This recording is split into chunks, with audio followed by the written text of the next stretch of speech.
Hello दोस्तों, कैसे हो आप सभी लोग। उम्मीद करता हूँ सब खैरियत से होंगे। तो आज भी मेरे पास आपको बताने के लिए काफ़ी इंटरेस्टिंग न्यूज़ हैं, तो वीडियो को एंड तक लाजमी देखिएगा। तो चलिए पहली न्यूज़ की तरफ चलते हैं। तो सबसे पहले हम बात करेंगे रजब भट्ट की एक्स जीएफ फातिमा खान के बारे में। जैसा कि आपको पिछली वीडियोज़ में एक्सप्लेन कर चुका हूँ कि फातिमा खान और रजब भट्ट की कंट्रोवर्सी के बारे में। तो अभी रिसेंटली फातिमा खान का पॉडकास्ट आया है मथीरा के साथ, जहाँ मथीरा ने फातिमा खान से सवाल किया कि क्या आप अब भी रजब भट्ट से शादी करना चाहती हैं, जिस पर फातिमा खान ने जवाब देते हुए कहा कि हाँ, मैं रजब भट्ट से अभी भी शादी करना चाहती हूँ। उनका कहना था कि उन्हें फर्क नहीं पड़ता कि रजब भट्ट शादीशुदा हैं या नहीं। इसके अलावा फातिमा खान ने क्लेम किया कि उनके पास रजब भट्ट की किसी और लड़की के साथ ऐसी नाजेबा वीडियोस हैं कि अगर वो लीक हुई तो रजब भट्ट पर बहुत बुरा असर पड़ेगा। मैं आपको उनकी पॉडकास्ट का छोटा सा क्लिप यहाँ प्ले करके दिखा देता हूँ। और बेचारे रजब भट्ट, हाँ, तो अगर उसकी शादी नहीं हुई होती तो फिर मैं शादी कर लेती।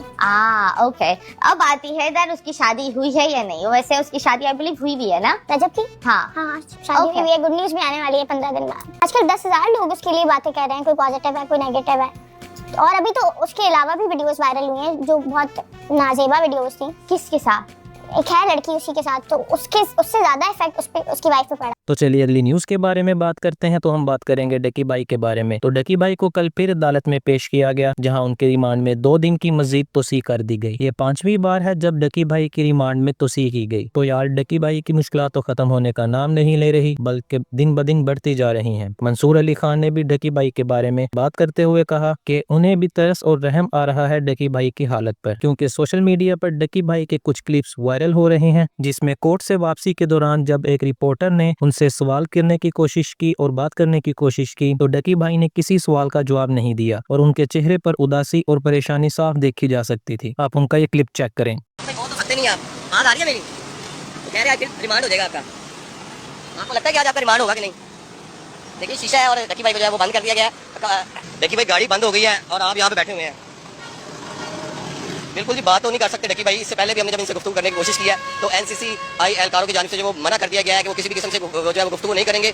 और अभी भी जो है वो डकी भाई यहाँ पर मौजूद है गाड़ी के अंदर, और गाड़ी मेरे ख्याल से खराब हो चुकी है। बारिश का मौसम है, इस वजह से गाड़ी जो है वो खराब हो गई है और उसको गाड़ी को स्टार्ट करने की कोशिश कर रहे हैं। लेकिन डकी भाई जो है वो उनसे बात करेंगे, लेकिन बात वो कर नहीं रहे। मेरी आवाज़ तुम तक पहुंच रही है, लेकिन वो कह रहे हैं कि मैंने गुफ्तगू कोई नहीं करनी। डकी भाई गाड़ी भी खराब हो गई है, इन ख्यालों में आप यूट्यूबर्स को क्या पैगाम देना चाहेंगे? माफी मांगी आपने और आप यूट्यूबर्स को पैगाम देंगे?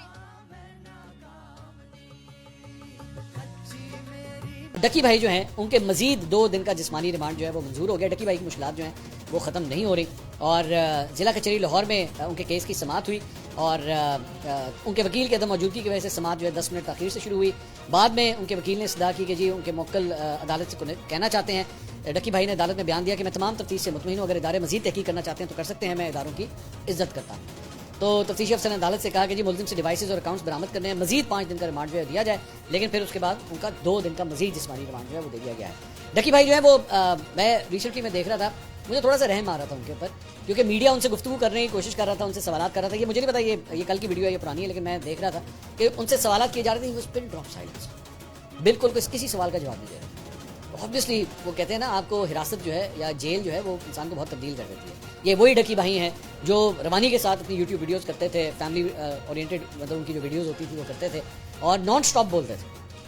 लेकिन ऑब्वियसली इस वक्त मुश्किल हालात हैं, तो काफ़ी हद तक जो है उनमें तब्दीली आई थी। तो यार डकी बाई की हालत तो काबिल रहम है। तो इसके अलावा डकी बाई के वकील ने एलिगेशंस लगाए हैं NCCIA पर। उनका कहना था कि कत्ल के मुजरिम की भी 14 दिन से ज्यादा रिमांड नहीं होती। तो क्या गैम्बलिंग एप्स की प्रमोशन करना किसी को मार देने से बड़ा जुर्म है? आप खुद सुन ले इस बारे में उन्होंने क्या कहा। को निशानी इबरत बनाने के लिए पकड़ा गया। निशानी इबरत उसको बना दिया ना आपने। 19 दिन का उसका रिमांड एक ऐसे केस में लिया जो गैम्बलिंग से मुतल्लक था। गैम्बलिंग के केस के अंदर यहाँ पर कोर्ट्स के अंदर आप देखेंगे कि अगर कोई बंदा जुआ भी खेलते हुए पकड़ा जाता है तो उसको अगले दिन जमानत मिल जाती है।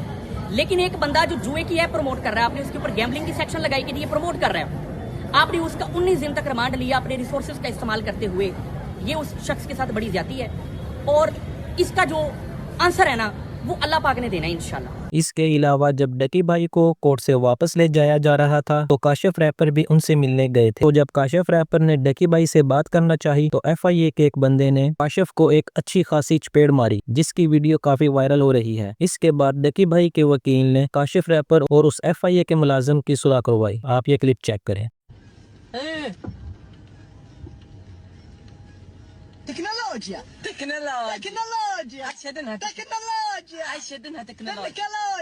माशाल्लाह जी, मेरे साथ काशिफ रैफर साहब मौजूद हैं और इनका रिमांड जिस बंदे ने लिया था वो भाई भी मेरे साथ मौजूद हैं।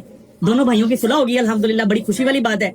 मैंने काशिफ रैफर साहब को बताया कि जब कोई सेंसिटिव मामला या हसास मामला होता है, वहाँ पर लॉ इन्फोर्सिंग एजेंसी के बड़े मसाइल होते हैं, उन्होंने उस बंदे को प्रोटेक्ट करना होता है। वहीं पर भाईजान से भी रिक्वेस्ट की है कि बंदों का आप रिमांड जरूर लें, लेकिन मार कुटाई तो थोड़ा सा परहेज करें। दोनों भाइयों ने बड़ी मोहब्बत दी है, अल्लाह दोनों को अपने हिफ्ज़-ओ-मान में रखे। ठीक हो गया कहना?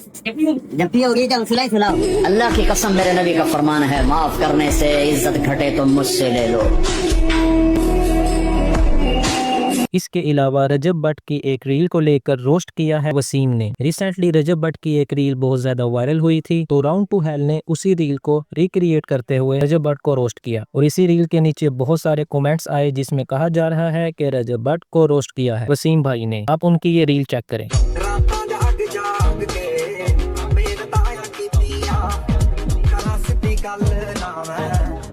आराम से भाई साहब, दे तो रहो। तो अब बहुत सारे इन्फ्लुएंसर्स को नोटिस जाने के बाद मथीरा भी FIA के रडार में आ चुकी हैं, क्योंकि मथीरा ने आज से कोई 1.5-2 साल पहले एक गैम्बलिंग ऐप प्रमोट की थी मोस्ट बेट के नाम से। इवन मथीरा इसकी ब्रांड एम्बेसडर रही हैं। इसी से रिलेटेड बात की है मंसूर अली खान ने, आप खुद सुन लें इस बारे में उन्होंने क्या कहा। और लिस्ट में नाम जो एक सामने आया है वो आया है जनाब टीवी मेज़बान मथीरा। इनका भी नाम जो है वो सामने आ रहा है कि इन्होंने भी जो है वो बेटिंग की जो कोई ऐप है और उसका नाम है मोस्ट बेट नाम की कोई ऐप है, इसको उन्होंने प्रमोट किया है माजी के अंदर, अभी की मैं बात नहीं कर रहा, माजी के अंदर, और वो इसकी बल्कि ब्रांड एम्बेसडर भी थी मथीरा। तो चलिए अगली न्यूज़ के बारे में बात करते हैं। तो हम बात करेंगे सामिया हिजाब केस के बारे में। जैसा कि मैंने आपको अपनी पिछली वीडियोस में एक्सप्लेन किया है कि सामिया हिजाब को कैसे अगवा किया गया और कैसे फिर हसन ज़ाहद को अरेस्ट किया गया। इसके बाद इस केस में मजीद अपडेट आई हैं कि हसन ज़ाहद ने कुछ स्क्रीनशॉट और वीडियोस शेयर की थी सामिया हिजाब के साथ, जिसमें सामिया हिजाब और हसन ज़ाहिद काफ़ी ज़्यादा क्लोज नज़र आ रहे थे, और कुछ स्क्रीनशॉट भी शेयर किए जिसमें सामिया हिजाब को बहुत सारे पैसे ट्रांसफ़र किए गए थे हसन ज़ाहद की तरफ से। इन्हीं सब बातों का जवाब देते हुए सामिया हिजाब ने कुछ स्टोरीज शेयर की अपने इंस्टाग्राम अकाउंट पर, जिसमें उनका कहना था कि ये सब पैसे PR की पेमेंट के थे जो हसन ज़ाहद के थ्रू करती थी। मतलब सामिया हिजाब जो ब्यूटी प्रोडक्ट्स की प्रमोशन करती थी अपने इंस्टाग्राम अकाउंट पर, ये सब ट्रांजैक्शंस उन्हीं PR की पेमेंट्स हैं जो हसन ज़ाहद मुझे ला कर देता था। आप खुद सुन लें इस बारे में उन्होंने क्या कहा। वो लोग नया टॉपिक उठाकर लेकर आ रहे हैं कि जी सामिया पैसे लेती थी, सामिया लेकर दी। आप सबूत देखें। अभी आपको स्क्रीन के ऊपर नजर आ रहा होगा कि मैं उसको कह रही हूँ हसन, वो जो PR आया था तुम्हारे दोस्त की तरफ से, मैंने उसकी स्टोरी लगा दी है, उसको बोलो कि देख ले। ऑल्सो इस वीक उसकी वीडियो भी बन जाएगी, मुझे कहता है लिंक भेजो, उसके बाद मुझे कहता है ठीक है मैं उसे भेजता हूँ। मैं उसे कह रही हूँ कि एडवांस हाफ पेमेंट होती है वीडियो से पहले, उसके बाद मैं उसको प्रोफेशनली एक पूरा मैसेज भी भेज रही हूँ कि उसके बाद उसने मुझे 1 लाख रुपए मेरे अपने काम के सेंड किए हैं जो कि PR था उसके ब्रांड का। दूसरी स्क्रीन रिकॉर्डिंग में आपको नजर आ रहा होगा कि मैं उससे बोल रही हूँ कि हसन, मैं तुमसे पैसों का पूछा, इसने मेरे पैसे मेरे अकाउंट से चोरी किए थे और मुझे बताए बगैर, और मैसेजेस भी मेरे मोबाइल से डिलीट कर दिए थे इससे पहले कि मुझे पता चलता। तो यहाँ पे पूछूं कि मैं तुम्हारी अम्मी को कॉल करती हूँ, मैं उनसे बोलती हूँ अब समझ आई है कि तुम मोबाइल साइड पर करके क्या कर रहे थे। मैंने कहा तुम्हें पैसे चाहिए तो मांग लेते, चोरी करने की क्या जरूरत है। इससे वो लड़का मुझे बोल रहा है कि तुम्हारे और मेरे कब से 2 हो गए। मैं उसको कह रही हूँ तो बताया क्यों नहीं है, डिलीट क्यों किए हैं मैसेजेस, कॉल काट दिया थी, बोले तक नहीं हो तुम आगे से। कहते चाहिए थे तो निकालिए, वापस कर देता हूँ। मैंने कहा मांग लेते। आप ये देखें कि जिस बंदे से मेरी अभी तक शादी नहीं हुई है वो इतना घटिया, तो शादी के बाद तो मुझे लूट के खा जाता। उसके बाद मैं उसको कह रही हूँ कि तुम अब तक 250 के निकाल चुके हो, मुझे वहाँ पे सॉरी किया और फिर उसने मुझे 3 लाख रुपए भिजवाई, ये वो पेमेंट है। इसके अलावा भी कभी वो मुझसे पूछता था अच्छा ठीक है मुझे पैसों का वेट करो, तुम्हारी ऐप चल रही है नहीं चल रही है, अच्छा मुझे बताओ तुम्हारी इजी पैसे में कितने पैसे हैं। हसन को पैसे मांगने की आदत शुरू से थी, मेरे पास होते थे कि आप लोग ये देखना चाहते थे कि मैंने उसको कितने पैसे भेजे। मैं इतनी गैर खानदानी औरत नहीं हूँ कि कभी उसकी मदद कर दी है, कुछ भी कर दिया तो उसके बाद आज मैं उसको एक्सपोज करूँ। लेकिन उनकी तरफ से ये बहुत घटिया हरकत हुई है कि जिस औरत को उसने प्रपोज किया है शादी के लिए, उसको अपने घर की इज्जत बनाने के लिए, आज उसकी इज्जत के ऊपर बातें करें। तो ये रहे स्क्रीनशॉट्स। क्या हुआ? हाँ स्क्रीनशॉट्स के साथ तो सामने दोबारा आ गई है। और कितने इल्जाम रह गए रहने के लिए, आप कुछ भी कर लें। आपके बेटे ने जो हरकत की है वो नाकाबिले माफी है, उसको सजा मैं दिलवा के रहूंगी इस चीज की। अगर पुलिस इस मामले पे नहीं बोल रही है तो इसका मतलब यही है कि उनके पास हर चीज का प्रूफ है, वो जानते हैं कि कौन से पैसे मुझसे खाता रहा है और ये क्या क्या करता रहा है, इसलिए वो सिर्फ उस टॉपिक पे फोकस कर रहे हैं जो कि उसने इंसिडेंट किया है जिसकी उसको सजा मिलनी चाहिए। अब बताएं कौन खाता रहा है पैसे? केसेस उसके ऊपर चोरी के हैं, चोरी तो वो मेरे अकाउंट से करता रहता था। जिस इंसान को छोटी छोटी चोरियों की आदत है बड़ी बड़ी नहीं करता होगा। अगर मैं जिंदा बच गई हूँ इंसाफ के लिए तो मुझे लेने दे। अगर आप मेरे साथ नहीं खड़े हो सकते तो मत हो। मुझे आप लोगों की सपोर्ट भी नहीं चाहिए। जो लोग मेरे साथ खड़े हैं बहुत इज्जतदार है, बहुत गैरतमंद है, मेरे लिए वो काफी। Thank you so much. इसके अलावा भी सामिया हिजाब को काफी ज्यादा ट्रोल किया जा रहा है कि वो हसन ज़ाहद से बहुत ज्यादा क्लोज थी। इवन जब उन्हें टिक्का बोटी खाने का भी मन होता था तो वो पैसे भी हसन ज़ाहद से मंगवाया करती थी। ऐसे ही कुछ चैट के स्क्रीनशॉट वायरल हो रहे हैं, आप अपने स्क्रीन पर देख सकते हैं। इसके अलावा सामिया हिजाब केस से रिलेटेड एक वीडियो शेयर की डॉक्टर अफान ने, जिसमें उन्होंने सामिया हिजाब को काफी क्रिटिसाइज किया। आप खुद सुन ले इस बारे में उन्होंने क्या कहा। सामिया की अपनी एक पुरानी वीडियो थी, साबित करती है कि अच्छे मेल फ्रेंड्स होने चाहिए। वो मेल फ्रेंड्स के मोटरवे पे रात के 2 बजे गाड़ी खराब हुई तो एक नहीं 2-2 3-3 गाड़ियां उसको लेने आ गई। जेन जी, आपके घर अपनी बहनें नहीं है, उनका ख्याल कौन रखेगा? आपकी अपनी माएँ नहीं है, उनका ख्याल कौन रखेगा? मेरी तो जब भी गाड़ी खराब हुई है मोटरवे पे, मैंने तो मोटरवे पुलिस को कॉल किया और फौरन मोटरवे पुलिस आ गई है। मेरी तो कोई अच्छी फीमेल फ्रेंड्स नहीं है जो फौरन पहुंचे और गाड़ियां लेकर आ जाएं कि अफान की गाड़ी खराब हो गई, आए इसको हम छोड़ आते हैं। आपको क्यों जरूरत है? जब मुल्क मौजूद है, कानून मौजूद है, इदारे मौजूद है, तो ये अच्छे मेल फ्रेंड्स क्या होते हैं और ये किसके होते हैं? आज जब वही फ्रेंड्स आपके घर तक आए, आपको उठा ले जाने की कोशिश करें, तो फिर ये सब क्यों? इस्लामाबाद जैसी जगह पर जहाँ कोई किसी को पानी देते हुए भी 100 दफा सोचे कि जनाब फ्री में नहीं पिलाना, पिला भी देते हैं फ्री में, लेकिन आपके केस में शायद फ्री में ना हो, तो फिर आप पर कोई इतना पैसा क्यों खर्च रहा है? आपको नहीं पता आपको 6 लाख का फोन क्यों दिया जा रहा है? औरत को अल्लाह ने छठी सेंस दी है, औरत को अल्लाह ने बहुत कुछ और भी समझाया है। अकल जब ये आईफोन प्रो मैक्स और ये डिजिटल फोन आते हैं और ये गाड़ियाँ और ये सारी बड़ी बड़ी ये जो भी आपकी मादियत है, कपड़े जूते जो लालचे हैं, गाड़ियाँ शाड़ियाँ, ये उस टाइम पर्दा क्यों पड़ जाता है? पहले नहीं आपको समझ आती? और इसके अलावा एक और इन्फ्लुएंसर है मलक शर्जील अवान। इस भड़वे के 5 लाख से ज्यादा फॉलोअर्स हैं। इसने भी सामे हिजाब केस से रिलेटेड एक वीडियो शेयर की, जिसकी वजह से कंट्रोवर्सी और ज्यादा बढ़ गई, क्योंकि इसने सामिया हिजाब को डिजिटल तवाइफ कहा। आप खुद सुन ले इस बारे में उसने क्या बकवास की। इस्लामाबाद की एक डिजिटल तवाइफ ने एक लाहौर के लड़के को अंदर करवा दिया। मैं उस लड़के की इस हरकत को एंडोर्स नहीं करता कि किसी औरत को गाड़ी में जबरदस्ती डाल के लेके जाया जाए, लेकिन एक शरीफ आदमी की हैसियत से उस लड़की की भी इस हरकत को एंडोर्स नहीं करता जहाँ पे वो मुख्तलिफ लड़कों के साथ अकेले होटल के कमरों में वीडियोस बना रही है। ये डिजिटल तवाइफें हैं। उस लड़के से इसने पैसे लिए, डायमंड की रिंग ली, आईफोन लिया, और फिर जब उस लड़के ने शादी के लिए जोर डाला या फिर उसके पास मजीद पैसे नहीं रहे या उसने अपना हक जताया, तो इन बाजी ने उसके ऊपर केस करवा दिया। और लड़कों से एक दरखास्त करता हूँ कि बेटे, जितना खर्चा आप इन डिजिटल तवाइफों के ऊपर करते हैं, जितने नखरे आप इनके उठाते हैं, उसका आधा खर्चा और आधे से भी कम नखरे अपनी बेगम साहबा के आप उठाएं, अपनी बीवी पे पैसा खर्च करें, तो वो बीवी ना सिर्फ खुद खुश रहेगी, आपको भी खुश रखेगी और आपकी इज्जत भी बची रहेगी। पूरी जिंदगी लग जाती है इज्जत बनाने में, और डिजिटल तवाइफों के चक्कर में आज के लड़के अपनी जिंदगी और इज्जत दोनों बर्बाद कर लेते हैं। आप क्या कहते हो? डिजिटल तवाइफें और डिजिटल दलाल। तवाइफें पुराने जमाने में कोठों पे हुआ करती थी। उनका काम ये होता था कि अपनी अदाएं दिखा के, नाच गाने करके मर्दों को अपनी तरफ रागिब करें, और नीचे उनके बाप भाई जो कि दलाल होते थे, उनसे पैसे लिया करते थे उन मर्दों से जो कि उनकी बहनों का, बीवियों का, माओं का नाच गाना देखने आए। आज के जमाने में यही दलाल और यही तवाइफें डिजिटल हो गई।